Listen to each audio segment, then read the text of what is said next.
와, 뭐, yeah, Hollywood script다.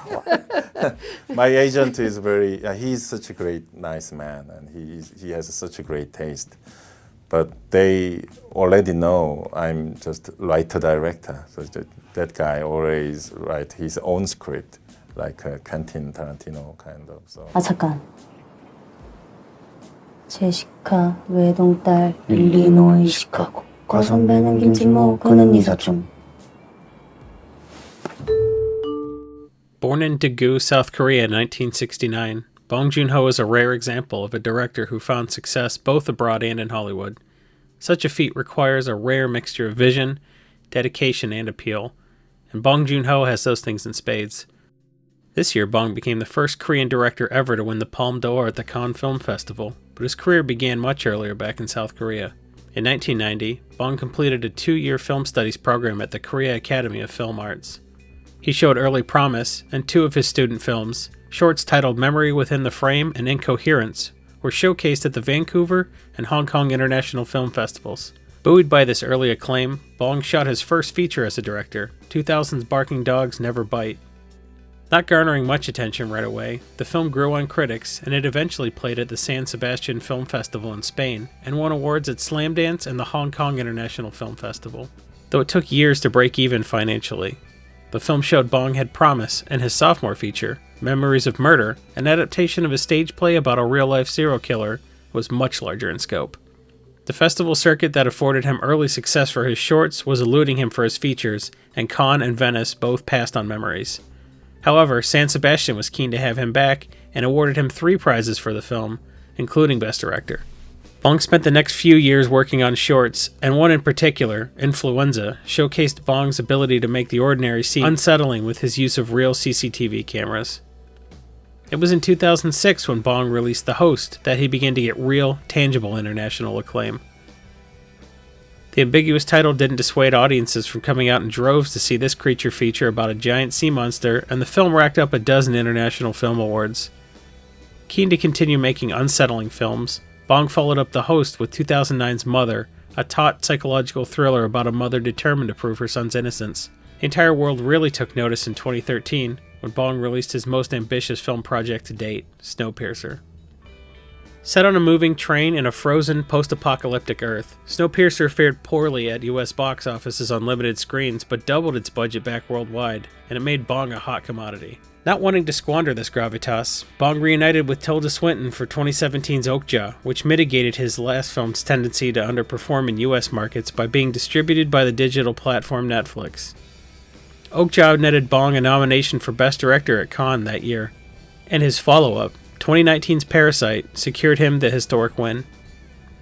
His eye for the unsettling, lack of reverence for the old guard in Hollywood, and pleasure in satirizing American cinema within the medium of American cinema have all made him a favorite among indie film circles, and his next project is eagerly awaited. Ultraviolence to slapstick comedy, these are all things that you could find contained within a Bong Joon-Ho film. I'm your host, Jon Dunning, and as always, I'm joined by my co-host, Mr. Jason Alt.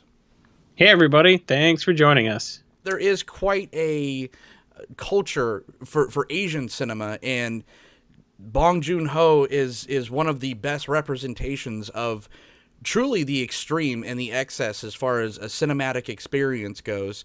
Not only a genre breaker or bender, he is a genre all to himself. You have the entire spectrum of feelings and emotions, and you're laughing and you're horrified. Truly is one of the most unique filmmakers that we've talked about. And I feel like his trajectory and his path is kind of led him to making one of the greatest films of the last at least decade in Parasite. It's just so confidently made, and I think that is because of all the experiences and all the people he's worked with throughout. Parasite's easily the best movie of 2019.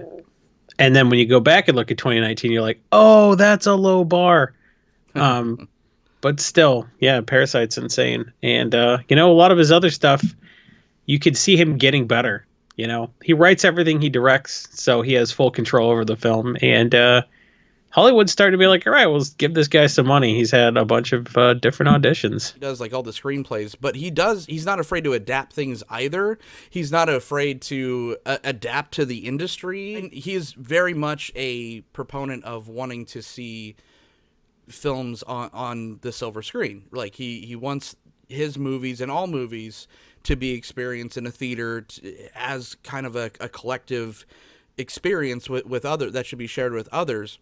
However, he's not, one of these like kind of old guards that refuses to adapt to what the industry is doing. So he could go out and make a movie like Okja and it be just as impactful in your living room as, anything that you're seeing in the movies. Where to start with this guy? Some of his shots felt very Asian to me in the way they're constructed. It seems to be, I think in the West, people go to film school and think they need to learn how to do things a certain way. And I think that there's been a lot of innovation in Asian cinema, and whether they're copying each other or they're just all coming to the same conclusions, I think the way they compose scenes, especially scenes with a large group of people, I think is probably better than some Western cinema.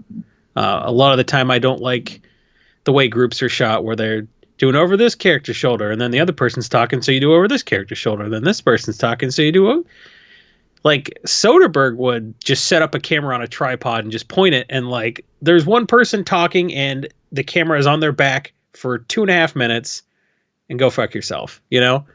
I actually kind of like that because I don't like the cuts. Nobody shoots martial arts stuff better than they do in the East, and that's not like, they all know martial arts, but fight scenes in general, and it doesn't have to be martial arts because Oldboy wasn't a martial arts movie. That guy knew nothing. He's just like, well, I learned how to punch a wall, and now I'm swinging a hammer. Fight scenes, I think, shot in the East are better because I think they slow it down. If you watch something like The Bourne Identity, you have no idea what's going on in a fight scene. Versus some of Jackie Chan's early stuff where they'll show a guy throw a punch and then they'll cut to the guy getting hit, but you see the guy getting hit by the punch again. Mm-hmm. And it sounds like it would look weird, but it actually doesn't. It actually works. That was a technique that they developed in Eastern cinema that makes fight scenes a little bit easier to understand. So, I'm really not surprised to see a bunch of innovation coming from people who are like, there's Western cinema and there's the way it's made, but we don't have to follow those conventions. And I think Bong Joon-Ho is a fairly unconventional filmmaker. The way he shoots the basics a little bit different, and that's something we're going to get into. Well, I think that is because of how much he was influenced by Western cinema as well. I think his perfect marriage between the two was in like something like a Snowpiercer, where it feels, half of it does feel like a Western movie. And it even kind of made me nervous for like the big first fight scene when they're kind of charging into the, doing the initial charge on to the front of the train. It was like super shaky cam. And I'm like, oh no, like this movie feels like it's way better than this. And then you have once they get to the middle of the train, you have that beautiful choreographed with, in dark and light, slow motion, everything is like meticulously placed. But I think that he likes to pay homage to Western cinema when he gets a chance to.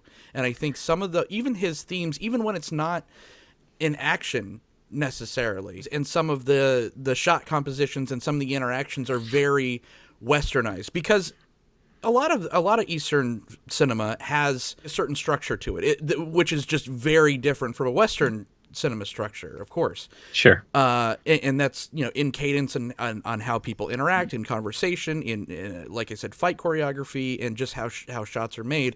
But he blends the two together so well, and that's why I think he's become so successful worldwide, because everyone could find something to like about pretty much all of his films. That shaky cam technique in Snowpiercer, that's an example of priming. He uses shaky cam and character shot and profile to prime you that you're seeing an important plot element. And that's something he doesn't just do in frenetic action scenes. That's something he used a lot in Mother when almost nothing was going on. One of his cinematography techniques that I observed a little bit myself, and that's something we'll talk about a little bit later. But let's finish up talking about him broadly. Yeah, you know? he grew up in a highly intellectual household. He had professors, graphic designers, and book authors, and he decided he wanted to, go to the South Korean University for film. Did a couple semesters there. They said he completed a 2-year program. Is that a 2-year program? Or did he just like drop out? It just said he went for 2 years, so it was a little vague on if he actually completed it or not. But while he was there, he still was able to shoot a bunch of short films, and he really favored 16 millimeter cameras. And then that's when he started really collaborating too, cinematographer and a lighting director. And that's why his technical stuff, even though he's not like the cinematographer on his own films, even, with other cinematographers shooting, he has just like a really distinct cinema eye for his features. And so, that's where I think that he was getting his foothold into the industry, doing lighting, shooting the films for his friends. He did that, and then he started making the other short films, like you stated in the opening. I think the overall package kind of came out when he wasn't able to just do the technical stuff, but also that he was a great writer as well. I mean, that's why I think he went on to be the first Korean filmmaker to win the Palme d'Or. It took him a couple tries, but I mean, that's still a huge, huge honor in Parasite. And then even Metacritic has him ranked as the 13th best film director of the 21st century. I mean, that's pretty good from, coming from a 2-year program in South Korea to now you're winning the Palme d'Or. Like I said, it's not just beloved by or like easily accessible to Western audiences. This is like Parasite. It might seem like I'm overselling it, but I feel like you are, because you keep bringing it up. Well, it might just be that gateway to be like the regular moviegoer be like, oh God, this is a Korean film or something. Like, now I want to see more. I think it's more important than just being a film. Yeah, but if you hadn't known who directed Snowpiercer, you might have thought it could have been directed by just about anybody. There was nothing that felt uniquely Korean about it to someone who doesn't really know a lot of cinema. That was the most Western film. Yeah. And, something like Okja that he, had a lot of Western actors and just threw up on Netflix. Something like that hung too. I was surprised that he didn't have a little bit more international film festival success early on, because I thought Mother, was really a clinic on filmmaking. I think that's his most underrated movie. And I would argue Memories of Murder is for me, and a lot of people will say The Host. He just makes bangers. Like, you could probably make an argument for Snowpiercer being his worst film, and that's crazy, because that's so many other filmmakers' best film, right? Like, yeah, that's what sets him apart from just like being the real deal. It's not like he was this major unknown or anything. Like, Memories of Murder got a ton of buzz internationally. Like, it did go on to win a bunch of awards. It wasn't like Palme d'Or or any Academy Award or anything. Well, I mean, Torino, San Sebastian, and Chunsa, he won Best Film, Best Director, Best Screenplay. Like, he ran the board. Yeah. So it's not like people weren't paying attention, but Snowpiercer was like, oh God, this is one of the best cult films of all time, and everyone was freaking out. And then he made Okja, and it got booed. It got booed when it played at Cannes. Not because it was a bad film, but because of the Netflix logo, and just all those the people at Cannes are like, oh, this is not for us. Well, I mean, if you deal with Netflix, you don't have to deal with Hollywood studios. He was mostly just making the stuff himself. He avoided having to deal with Hollywood by just skating around them. And as much as he's like, I think my film should be seen in the theater, Okja was fine on a TV screen. Right. I have a decent sized TV, but I'm not paying for the HD Netflix. So it's just it seemed fine. Some stories just lend themselves to that. I watched Snowpiercer for the second time on a computer screen. It was fine. And So they gave him it's $50 million for Okja. Like Netflix, that's real studio money. Like, who cares what the platform is? It's just like, just shut up and enjoy it. Spend your $8 because for Netflix is like, we can give you 50 grand for this, and we don't have to spend another 50 grand on advertisement because we're just going to put it in your you should watch queue, and people are going to watch it. Right. You're like, oh, what's this? You mouse over it and it brings up the synopsis. You're like, oh, okay. You either watch it or you don't. You know, I saw that Jared Leto movie they made for Netflix. I forget what that was called, where he was basically the White Ronin. Basically, he was Last Samurai 2. It's called Leto Jared. Leto Boogaloo. Yeah. I saw billboards for that, and I thought that was crazy. I was like, Netflix just puts movies where you will see them. It's like, oh, you were going to finish watching Good Place for the 7th time? Well, why don't you watch Okja? And then that's how it happened. I did. So Netflix doesn't spend $50 million on advertising. So if they spend $50 million on the budget of a movie, that means they can be like, you got to make 60 to break even, not you got to make 100.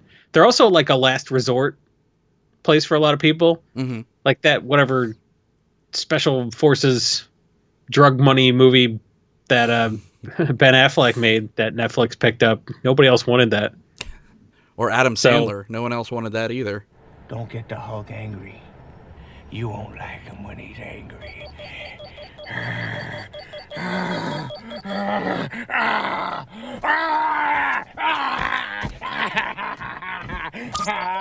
Well, they signed him to like a 6-movie deal, and he made like 5 crappy movies and 1 really good one. It was really confusing. It was like, you could have made all good ones. Why didn't you? Was it The Cobbler?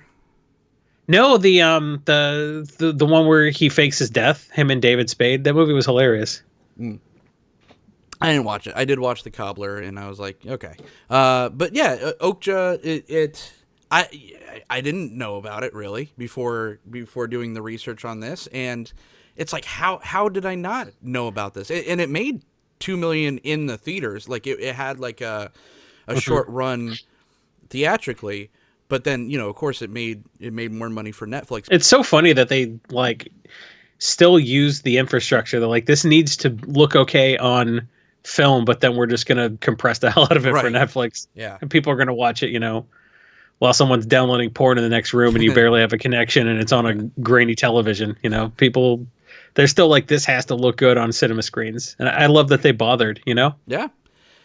And they bothered. I mean, they hired all the cast for it. I mean, Paul Dano is, you want, you know, credit can, you got to cast Paul Dano's dorky looking ass these days.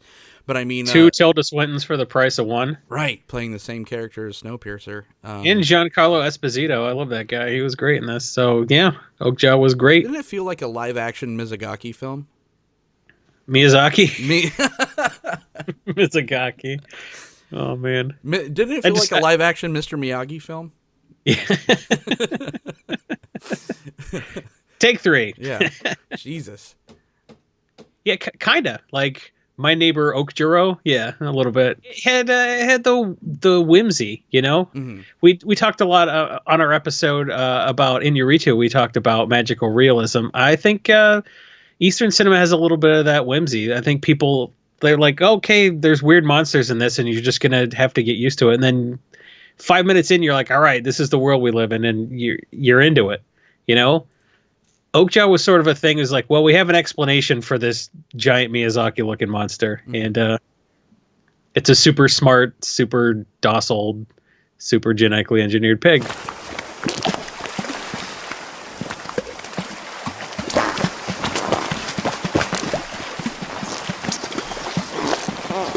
And you're like, okay, I'm into it. Yeah, that tastes great. His whole multiverse really is... it's a dystopian magical realism world. It's a normal world that has been corrupted by capitalism so much that it just completely fucks with the environment and the infrastructure. And that's why you have to eat these giant, you know, genetically mutated animals, or your face is being ripped off by a S spine shaped fish monster. And it's all because of capitalism, basically. But he's getting more and more subtle with manifesting class struggle as an external entity. I would argue he's going backwards. He's getting less subtle with it. Because I think his most mature film, with that is Parasite. Sure. As much as Parasite seems like a stark class struggle, I think it's the most subtle. He doesn't manifest the class struggle as an actual monster. And when we talk about Parasite, I'm going to be real careful. If you didn't see Okja yet, it's your fault. If you didn't see Parasite yet, right. Well, you probably didn't have a chance to. It was a pain in the butt for us to find Parasite and watch it. So I don't want to spoil it. The less you know about Parasite, the better. If you're watching this episode like, I want to read up a synopsis, read nothing. Zero. Don't talk to anybody. Just go see it. Yeah. Just find it. Yeah. Just to the point, the one thing I will say, like you said, you feel like he's getting more subtle with it. In that film, he puts on, it's the first time it doesn't feel like it's extremely mean-spirited as far as the system goes. Because in something like The Host, the antagonist is created directly from corrupt government and, Western meddling and... Well, the government was the antagonist. Right. The monster wasn't the antagonist. A parody of the government. Yeah. Yeah. And the same thing goes for Okja. It's extremely extreme, right? It's over the top. It's super extra. But then in Parasite, it's so hard to say. It's so hard to dance around it. But it is matured because everything is sympathetic. Both sides are sympathetic, and it's not just painted broadly like the other offerings. Well, both sides are antithetic too. Absolutely. Like it doesn't say the lower class is necessarily better. Right. Because it's not a flattering portrayal of either class. Snowpiercer was not a flattering portrayal of the people on the back of the train because they made their share of mistakes and they were just trying to survive. And that's the situation the capitalist oligarchy of the train put them in. But at the same time, they're not perfect. He sort of struggles exist and they bring out the worst in people versus we must rise up and guillotine the billionaires. It's a little more subtle than that. Or at least that's not the conclusion he comes to. Right. And it's all about balance. And that's supposed to be the message of the movie. And again, if we're spoiling anything for Snowpiercer, it's been on Netflix, available for you. Sorry, people are eating bugs. I just spoiled the whole movie.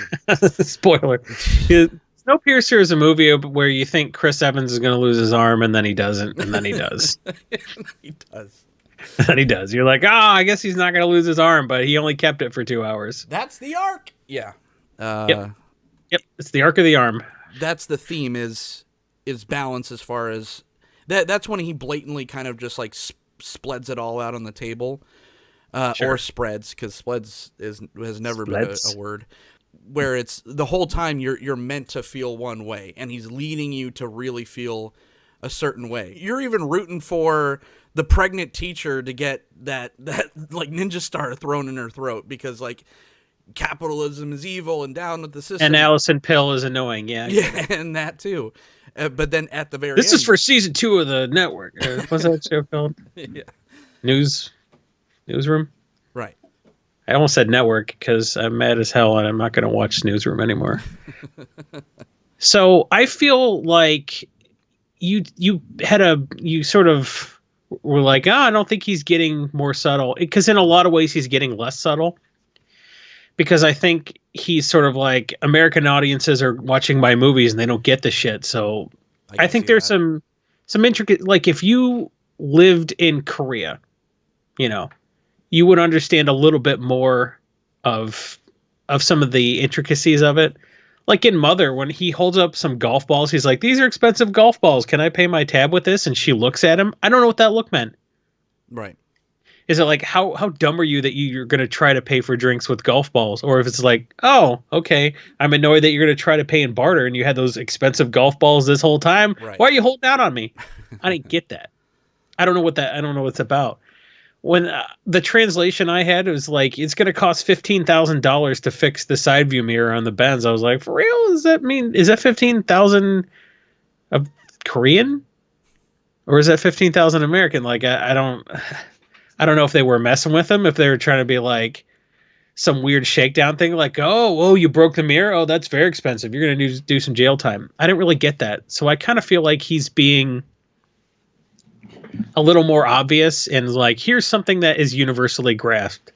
So when you're like more subtle, he's getting less subtle. Mm-hmm. In some ways he is, but I think, you know, government excess manifesting as a giant monster, you know, versus like the class struggle being a little bit more personal and less, you know, a guy throwing a dog off a bridge, if that makes any sense. So I think he's changing things up to appeal to a Western audience or an international audience. Let's be honest, and not everything's about us.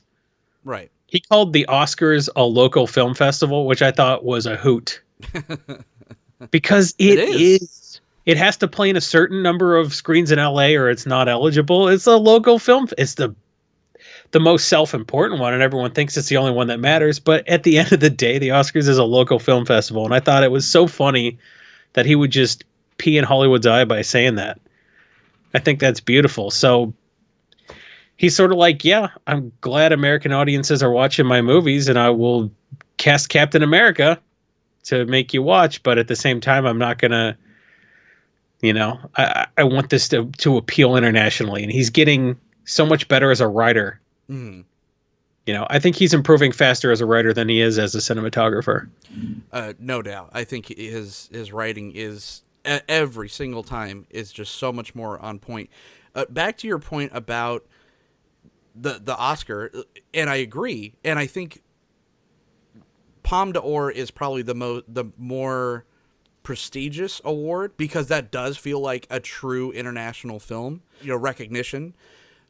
But who wouldn't trade their Palme d'Or for a Best Director award or Best Movie of the Year award, Oscar-wise, because that usually follows up with cash, right? Like, sure, he'll win the Palme d'Or and get all the street cred, but it's not going to be. But if he cleans up at the Oscars too with Parasite, that's when we're going to start seeing him direct, you know, Incredible Hulk 50.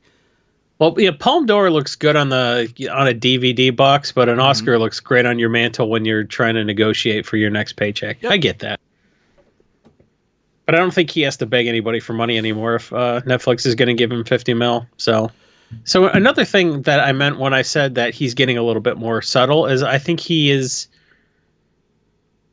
doing a little bit less of the, well, this person is clearly good and this person's clearly bad. It's a little more complicated than that. And sometimes he really will throw you off. I don't want to ruin too much of Mother, but like you think everything's a certain way the whole movie. Right. You know, and it's, you don't know the mother's, you know, you don't know her motivations. You don't really know what her dumb inept son is all about the whole movie. There's not a twist necessarily. I don't want to spoil it if you haven't seen it. I would see it, but it's just it's one of those things where it's not like, oh, this is, if it were a Western film, it would be like a son is falsely accused and his mother, played by Susan Sarandon, comes to visit him in prison and goes to law school and frees him. You know, that's the kind of shit we like. But Mother's a little more complicated than that. You know, and I liked it. For that reason, I think. So it's, you know, you're like, oh, Chris Evans is the good guy, because in a Western movie, he is Captain America and he just charges from left to right and he hits aliens until there are no more aliens to punch. He's like, take that, Red Skull. I'm the winner because I'm the good guy. You know, he's not. It's not a black and white thing. You know, there are a lot of different characters with a lot of different conflicting personalities and philosophies that come to a head in Snowpiercer. And the end of the film is precipitated by basically three warring ideologies all canceling each other out. Yeah, and there's three types of characters, like you said. There's the extreme self-righteous, like immovable moral compass protagonist, but that's really only two characters I think I've seen in his entire filmography, and that's the little girl Mija in Okja, and then Detective Seo from Memories of Murder, where he goes to the brink, right at the end. He gets real close to kind of making that Darth Vader, Anakin Skywalker turn, but he kind of reels it in.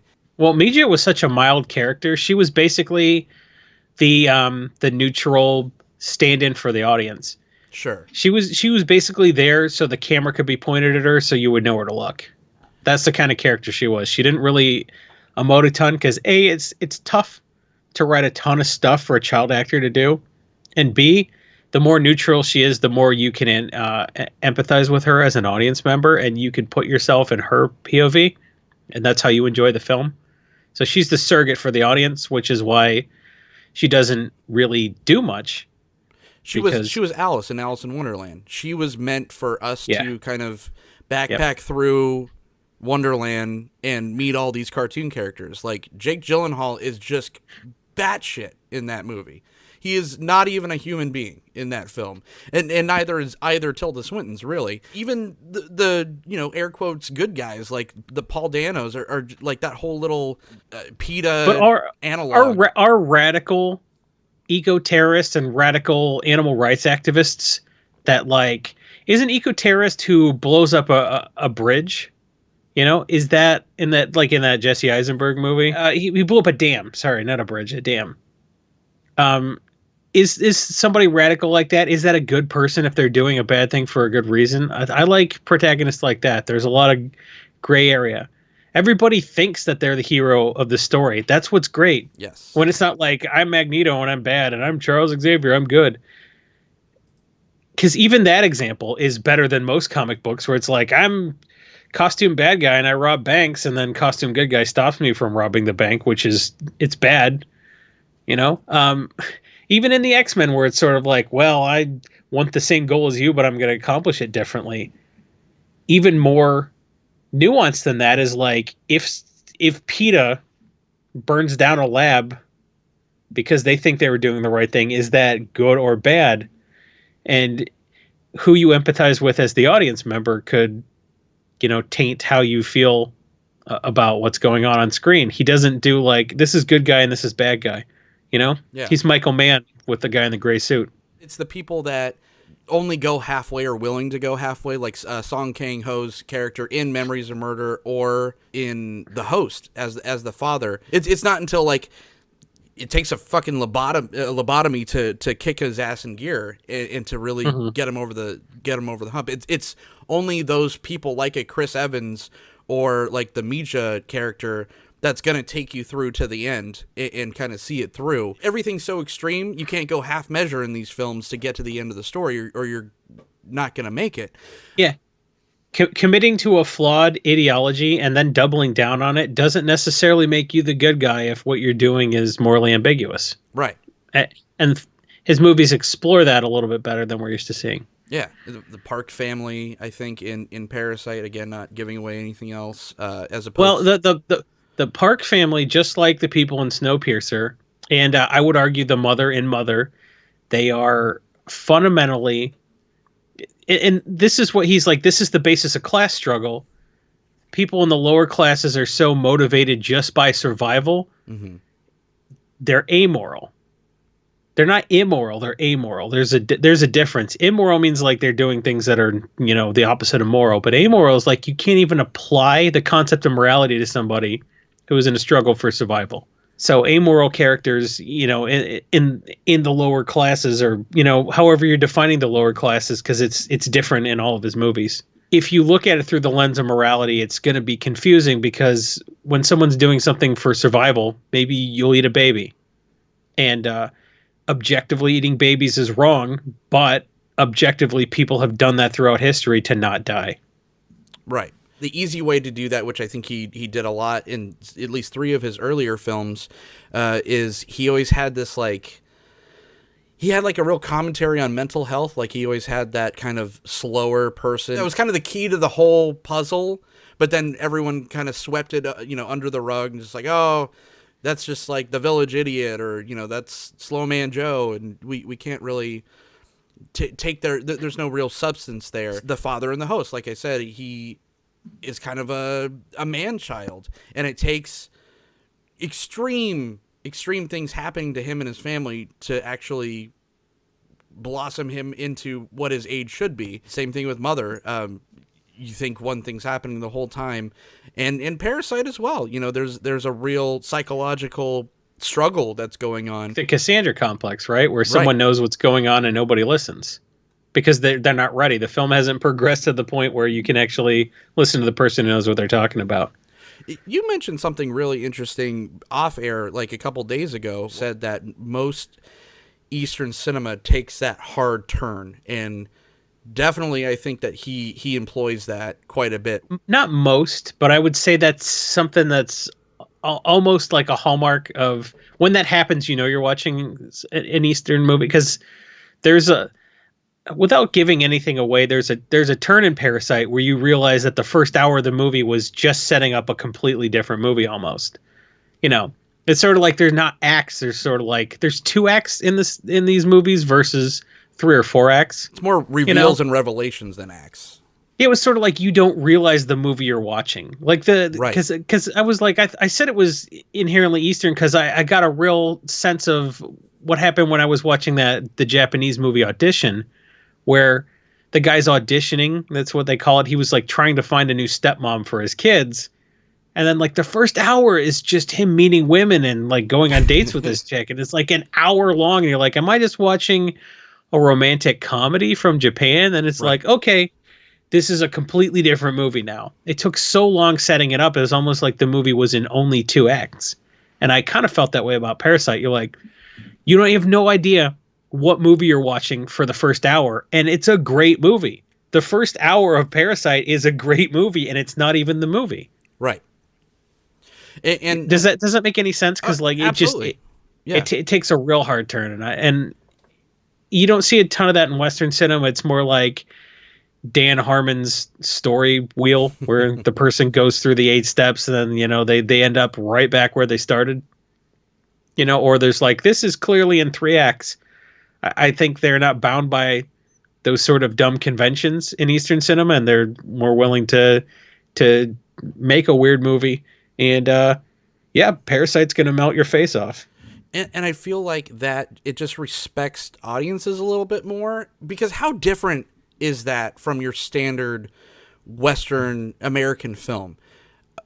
You can't get through the credits without having the entire plot explained through exposition or some kind of weird cutaway scene that sets up the entire thing, that tells you, or even the better ones still show you exactly what movie you are watching. So you're not like, oh, what is this about? Harvey Weinstein, unfortunately, this is what funded Snowpiercer, was the Weinstein Company, and he wanted to cut like 30 minutes out of Snowpiercer, where they had to petition online to be like, no, he said that people in Omaha and Idaho aren't gonna get this film. Well, he was right. I think Harvey Weinstein, no, he still does. Just I don't want him touching films anymore. He knows how to make a palatable product that you can sell to people. And like the Weinstein Company is not going to make The Lighthouse. That's why you need the A24s of the world to make the weird shit. They shouldn't have made Snowpiercer either then. Well, I'm glad they did. I think the fact that they were just like, that's just a different thing. Let's see if it works. I think the fact that he got overruled because he was too distracted with his other activities is a good thing. Yeah. Fuck Harvey Weinstein. Right. Yeah. Everyone clicked off the video when you said he was right. He was right about that one thing. Like the guy made a lot of movies. That was his job. Yeah. I mean, fuck him, but like he knows what he's talking about. What would you trim out of Snowpiercer though? Not, you can't. Like it's not without making it a different movie fundamentally. Maybe some of the horrible CG, because that is a bit jarring. I wish they would have showed less of that. But I mean, for the most part, I mean, because you put that up against like the actual train like breaking through those ice barriers, and then you flash to like the night vision thing, and it's just like I'm watching literally two different films at two different budget levels, and that is a little bit jarring, but it's all necessary. Just because some of the CG doesn't hold up, or you know, and it wasn't up to snuff with the rest of the film, doesn't mean that it wasn't paramount to the story and into the entire picture. Like, I don't know.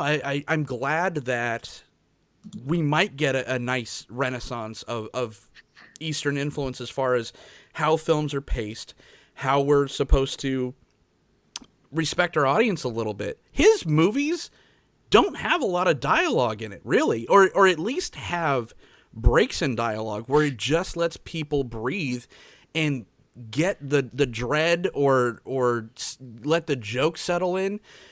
And I just love that. I love the cadence of his films where it doesn't have to, not every single second has to be filled with trash. You watched Mother with no subtitles for about an hour, correct? And you said you basically got it? I got it. And I'm not even like a good film analysis person. Podcaster? That definitely not.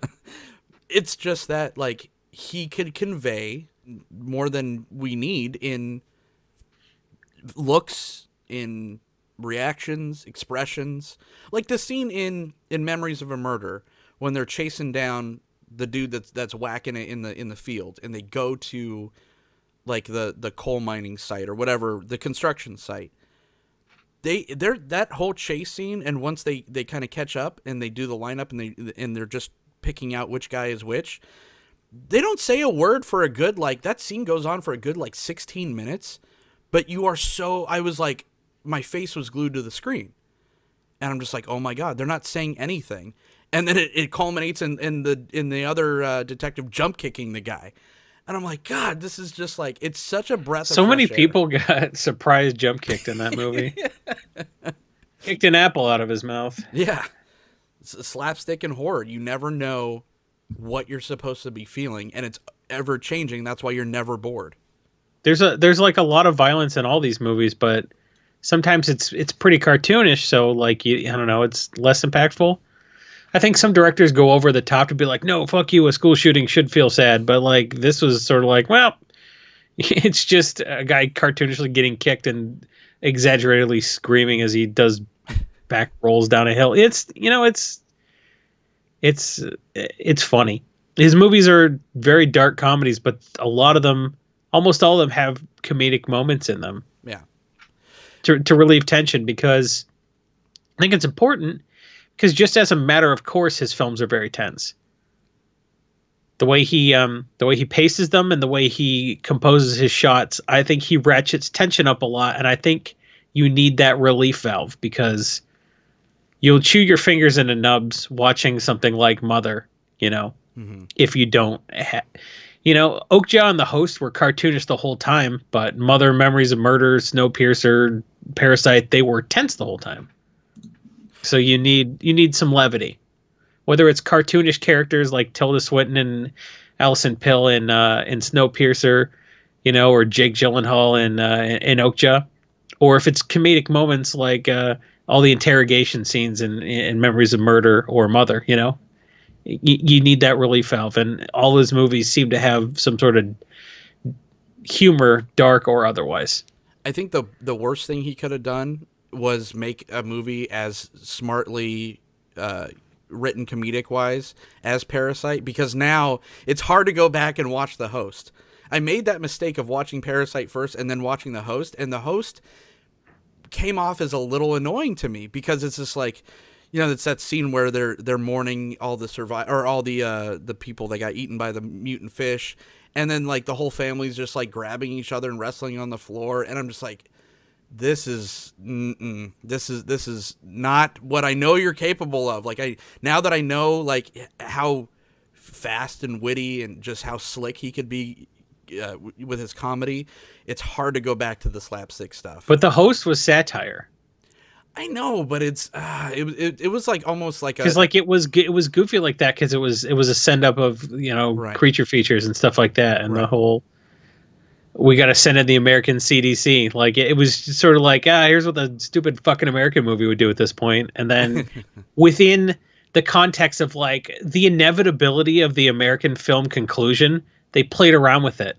They're sort of like they invoked the American film ending, but they fucked with it. Mhm. Like they refused to let it end that way. And I love that he satirizes American cinema within the medium of American cinema. He will basically invoke American, or I guess like Western in general. He will invoke those techniques, but then be like, this is why this shouldn't happen.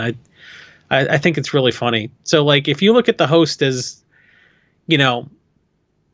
a satire, you're not supposed to take it that seriously. I think it's a little easier to watch, but yeah, definitely watch all his stuff before you watch Parasite. We need to stop filleting that movie. It's impossible. I can't, It's the best movie of 2019. It's the best. It's up there with like a Birdman and a Whiplash. I think it's one of those pillars of this generation. Even like a Mad Max Fury Road, which is one of his favorites. I think it's just as good as those type of. I don't care. Do that all you want. Like it's absolutely incredible. Like I said, no one has made a film that had so much control over their film. Like, and it was just, you felt like you were in competent hands the entire time. But all right, we got to talk about other things other than just how great. Well, Parasite that's is. him as a writer, right? Like, Yeah, I think we basically covered him as a writer and the tropes he employs. But like, the other job that a filmmaker has is the cinematographer, right?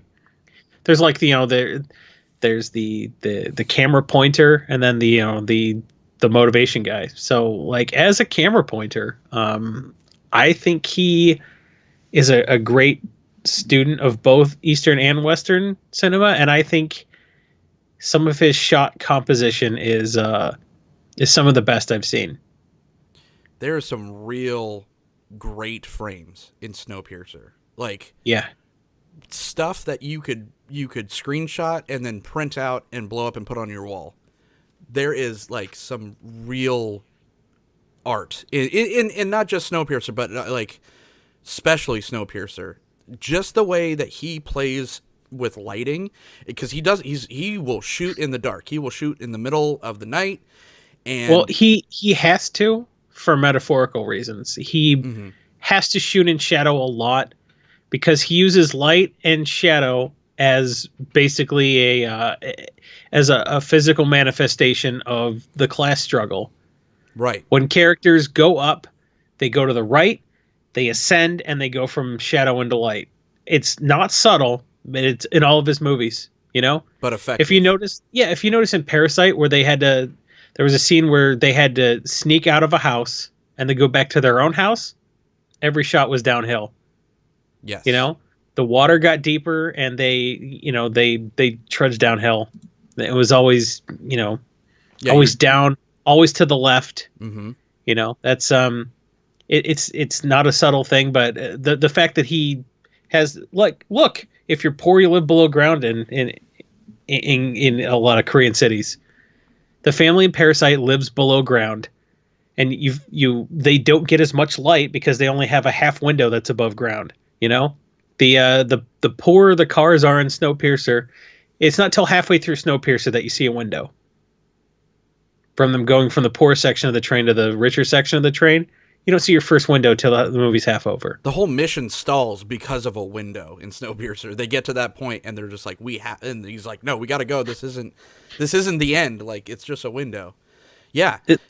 So the fact that he uses light, among other things, as a representation of, someone's class, if you're going to deprive the poorer characters of light, you need to know how to shoot under different different light conditions cinematographically. Ooh. That was a chewy sentence. And it's not just light. Like you mentioned, water is a major... Like, he makes the elements, whether it be the earth frozen over or water, like in The Host or in Parasite, Or even in Memories of a Murder. At any time it rains, that's when the dread starts. Yeah, but only for the poor characters. Right. Or the victims. You know, yeah, the victims. Yeah. It was a little obvious, but it was such a good scene in Parasite where you overheard the rich woman saying the rain was such a blessing. Yeah. When the poor family's house got flooded.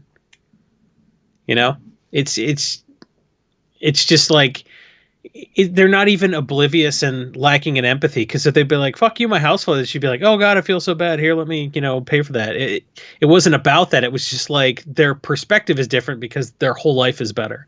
Right. It wasn't like, oh, I'm not empathizing with the poor people down below. Like literally Kurosawa high and low type. You literally live beneath me. Yeah. It's not like, oh, I'm sure people lost their homes to flooding. It was just like, oh, we needed the rain, and it was a good thing that it happened. Right. And that's sort of like it's not even a lack of empathy. It's just like a fundamental ignorance of what everyone else's life is like. Mm-hmm. Because Parasite, especially, they delineate. They actually talked about the line. And he meant the line socially, but also those scenes are broken up. There's a line between rich and poor in almost every shot. Yeah.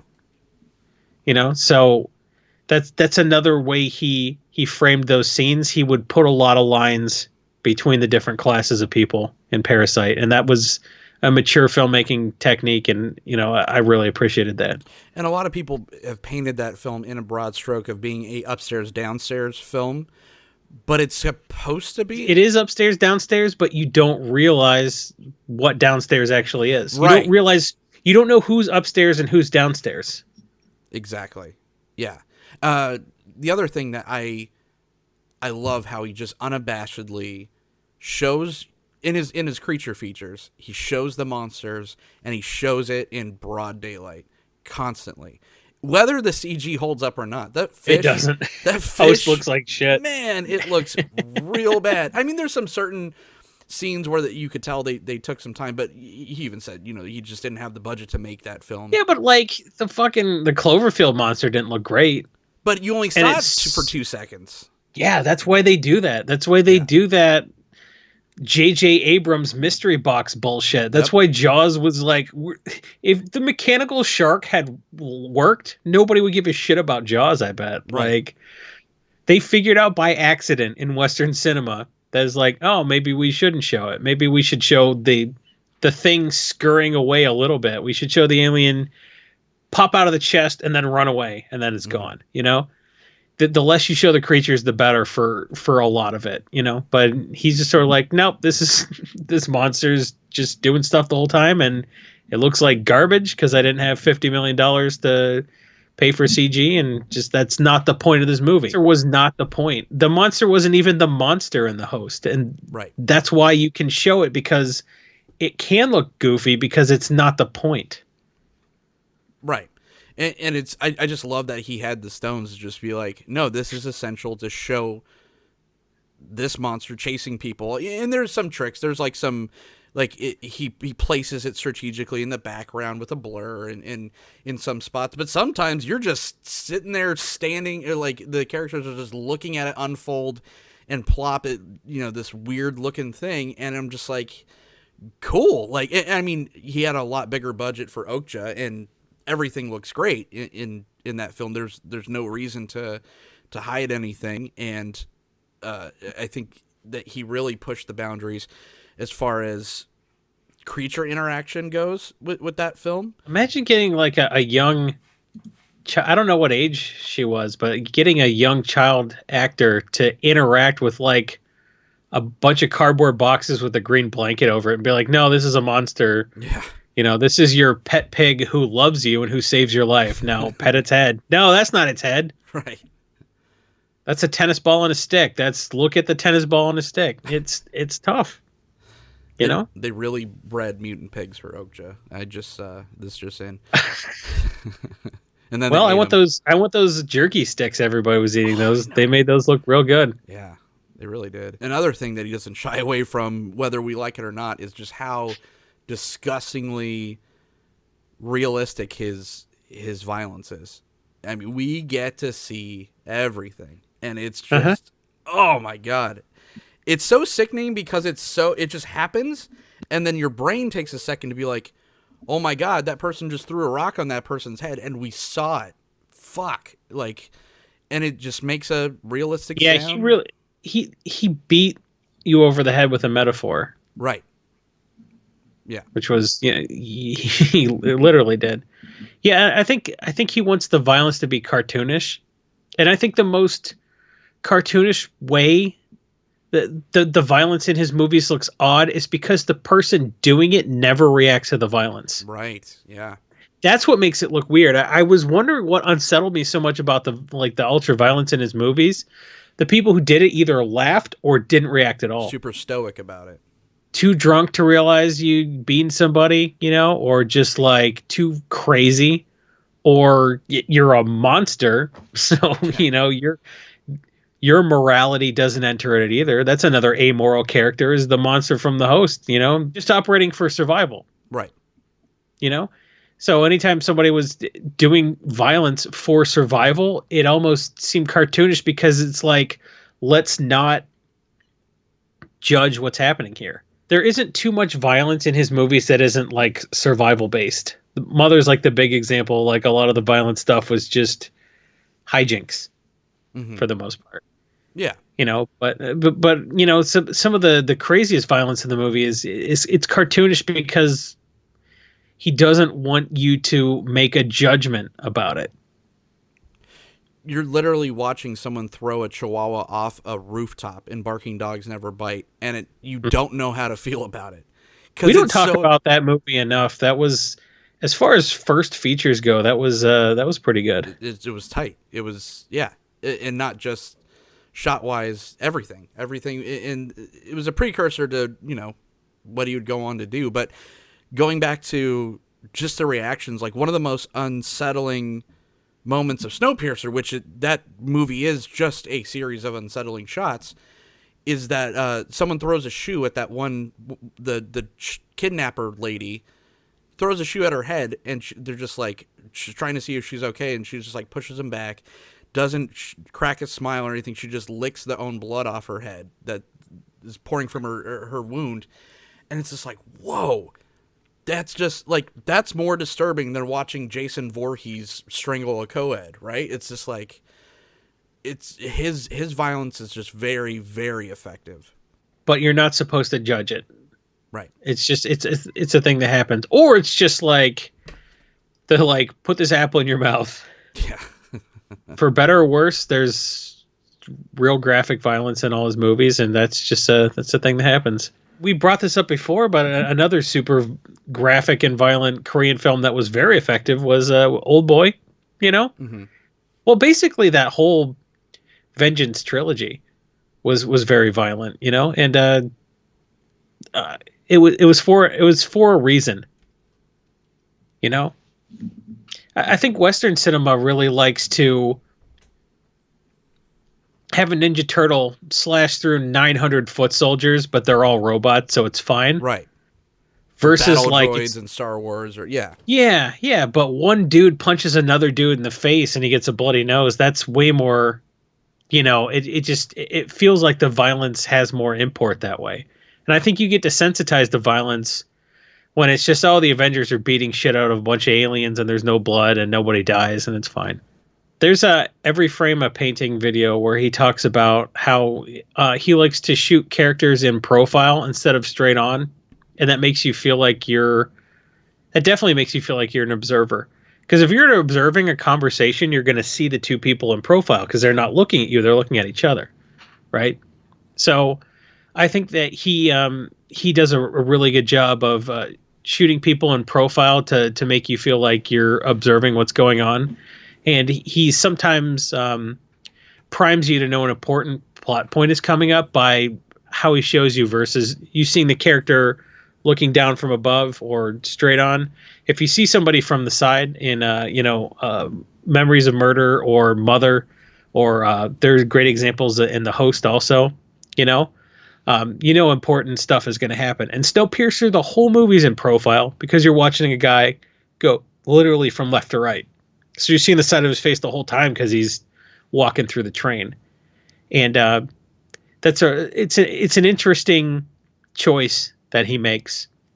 He also has a tendency to just shoot everybody in a scene and not jump around over this person's shoulder when that person's talking and stuff like that. He just kind of sets the camera up and lets the scene play out, and you can stage the scene and have different things happening, or have things happen way in the background out of focus, but it's out of focus, but that it's important because it's near the center of the frame or whatever, or somebody's moving when you shouldn't see anything moving. Or if someone's just not important, he puts them out of focus in the background. And the way he stages scenes is really masterful. And he does fewer camera jumps than a lot of Western filmmakers. And I think that's good when he will set up a scene that just takes place over 3-4 minutes, and there's like almost choreography. Everybody swooned, myself included, over the car scene in Children of Men where they had to move the camera around, but like, he would have found a way to write a scene where the camera is just mounted on the dashboard and then everybody's doing different stuff.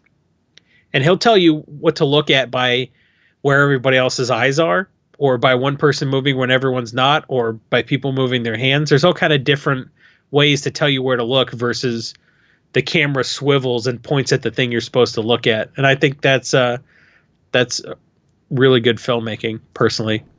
Yeah, he will get into every nook and cranny and crawl space, pack small spaces full of bodies, and it still feels like it's enough room to. I mean, there's literally one shot in one of his films that it's like a group of people hiding under a table, and he's able to navigate that to still get close-ups and reactions, and them looking at reacting to things on their own cell phones. And yeah, he literally packs everything like a Vienna sausage can. And poor people are confined. Sure, poor people are in claustrophobic situations, and the higher class people are in a less claustrophobic situation, because like in the scene right before those people are packed under the table like sardines, they were in a huge room. And it was just the four of them at the very center of the frame. And there is so much wasted space on the periphery around them to show just how vast the space they were in versus them all being crowded around a tiny table in their tiny below ground apartment or in that shitty cafeteria surrounded by all those other people. They aren't sitting on top of each other, and they're not touching each other for the first time. They're all sitting on a couch, but there's space in between them. And, just showing how people's situation is different based on how much space they're allowed to occupy, versus being there are no beds in the front of the train, but everyone in the back of the train, they're all like triple bunking and they're all touching each other. There's no personal space. But the more you get through the front of the train, there are fewer and fewer people in every car just lounging. And, the amount of physical space someone's allowed to occupy is a manifestation of their class as well. People with more just get to have more space. And the people with less don't know what to do with the space that's allotted. That's why in every scene they are kind of bunched up when they have more space, and then when they are in their own confined space that they're familiar with, they're never together really. They're always out in different rooms and crawling around. Just one of the greats of this new kind of generation. I mean, and it's one that people are finding out about now, but definitely a filmmaker that people should have been paying attention to this whole time. It's kind of like a Yorgos Lanthimos. You could go through the whole filmography at a pretty brisk rate, and I think that if you are a fan of any kind of genre, whether you be a fan of horror, drama, comedy, there's something for everyone in a Bong Joon-Ho film. I'd seen a lot of his stuff earlier, but I was glad to kind of watch everything in the context of rewatching it with trying to do research for the show. And I feel like I got a lot out of the stuff I rewatched. Absolutely. So if you do like this, why don't you go ahead, click the like button, share it around, tell everyone that we're reviewing movies here on Film Hooligans, and subscribe to the channel if you want to see more of this kind of content. But you could also talk to me about movies on Twitter at OrzovDone. Once again, thank you to my co-hosts, Mr. Jason Eleanor Altz. Where can everyone find you, sir? If you go to the Twitter, I am at Jason E. Alt on Twitter, and I've got a pin post at the top of my Twitter profile that shows all the various things I do around the internet. Thanks for joining us again, and we will see you next time.